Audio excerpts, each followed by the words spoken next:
যশোরের অভয়নগরে ফুচকা খেয়ে অসুস্থ হওয়ার ঘটনায় বিক্রেতা মনিরুজ্জামানকে আটক করেছে পুলিশ। বুধবার রাত ১১টার দিকে এক ভুক্তভোগীর অভিযোগের ভিত্তিতে তাকে আটক করা হয়। ঈদের দিন তার দোকানে ফুচকা খেয়ে ৪০ জন অসুস্থ হন, যা পরে বেড়ে ২১৩ জনে দাঁড়ায়। এর মধ্যে ১৩ জনের অবস্থা গুরুতর হয়, তাদের খুলনা মেডিকেল কলেজ হাসপাতালে ভর্তি করা হয়েছে। মনিরুজ্জামানের দোকান নওয়াপাড়া ভৈরব ব্রিজের পাশে অবস্থিত। ঘটনার পর তিনি আত্মগোপনে ছিলেন, কিন্তু পুলিশ তাকে আটক করেছে। অভয়নগর উপজেলা স্বাস্থ্য কমপ্লেক্সের স্বাস্থ্য কর্মকর্তা ডক্টর মাহমুদুর রহমান রিজভী জানান, এত সংখ্যক রোগীর চিকিৎসা দিতে তারা হিমশিম খাচ্ছেন। এই পরিস্থিতিতে ক্রুশিয়াল মোমেন্টে আমরা আমাদের ঈদের ছুটিটা পর্যন্ত কাটাইতে পারি নাই, কারণ যে পরিমাণ রোগী আসছে, প্রায় ২০০-র অধিক রোগী আমাদের এখান থেকে চিকিৎসা নিয়ে গেছে। ১৮১ জন বা এরকম রোগী ভর্তি আছেন।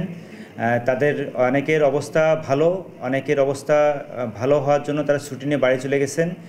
কিছু রোগী চিকিৎসাধীন আছেন, বেশ কিছু রোগী চিকিৎসাধীন আছেন, তাদের কন্ডিশন এখন স্টেবল আছেন।